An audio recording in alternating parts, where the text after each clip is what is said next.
All right. I'm gonna say Target is Jeff Bezos. Oh, eliminating Target. 1,800 roles. There are a lot of layoffs going on. I know, A it's lot of big. layoffs. Yeah. As new CEO Michael Fiddelke gets set to forgetting- take over the struggling retailer. So who do you blame? Keep forgetting they have a new CEO. Now, you said set to take over. He still hasn't taken over yet? He actually doesn't take over until February 1st. Is that what does that coincide with? Fiscal year, or what is that? What is February 1st? Isn't that the date Annual of meeting?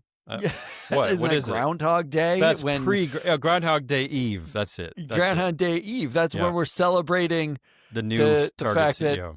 that it's the same thing every like the movie. All right, here are your options. Current CEO, who is quote unquote air quote stepping down to the role of executive chair, which is stepping over. She's still an executive. He's still a CEO. Effectively. He's moving over. He's just the CEO on the board.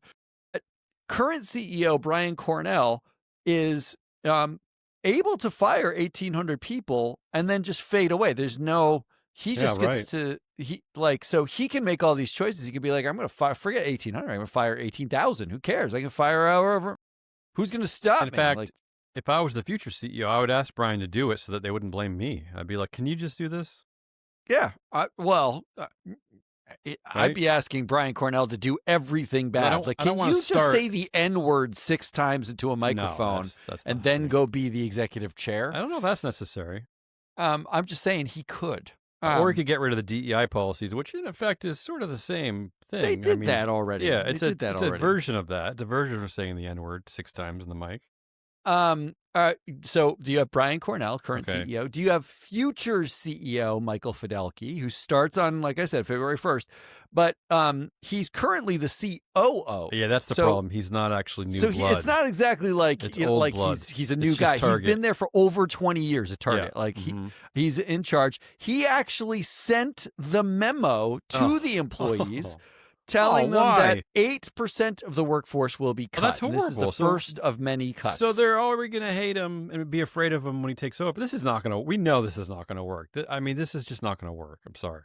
But like he's not the CEO right now, right? Like he's got plausible deniability. Right. I'm just sending the memo, right? Like I'm the guy who sends the memo. Who else? Do you blame chair of the Compensation and Human Capital Management Committee of the board, Monica Lozano? That's a name I know. Yeah. You know her because she's on the Bank of America board and the Apple board. Yeah, Apple, that's the one. Apple is where you know her from. And she is by far the most connected board member on this highly connected maybe board. in the world. The whole board knows each other, right? Yeah. So doesn't the chair of the Human Capital Committee have to weigh in on a mass layoff? That'd be cool. That has to happen, right? Doesn't that have to happen? Because this is about talent and human capital. If the board revolted against this decision in one of the meetings, then they might have staved this off. That's what one would think, right? Yeah. The board can revolt. Or do you blame this on OpenAI? Yeah. Yes.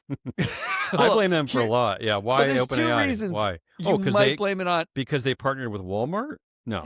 They did not. They did partner with Walmart. Yeah. They did do that. But the memo actually makes zero mention of the fact that part of Target's problems is they basically shit on gays and black people, right? Like that's basically what they spent the last year doing. They caved into the anti-woke brigade. And they did it because of a feckless internet toad named Robbie Starbuck, right? Like they did it because like one guy with a ponytail was angry at them. Yes, you say that, but really it's the bravado of our anti-black president, Donald Trump. But sure. Go ahead. So here's the kicker. The memo itself actually feels very written by AI because it would account for phrases. Here's a phrase from the memo. Adjusting our structure is one part of the work ahead of us. It will also require new behaviors and sharper priorities that strengthen our retail leadership in style and design and enable faster execution so we can lead with merchandising authority, elevate the guest experience with every interaction, and accelerate technology to enable our team and delight our guests. Does that sound like the biggest word? Does anybody know what that means? I put that while you were talking. I put it into OpenAI, ChatGPT, and it said yes, this could plausibly have been written by AI, but of course they don't know, right? I mean, No, they wouldn't know, but plausibly, yes, you're right. You're I right. mean, literally nothing in that is a thing, right? Like lead with merchandising authority. What does that mean? I don't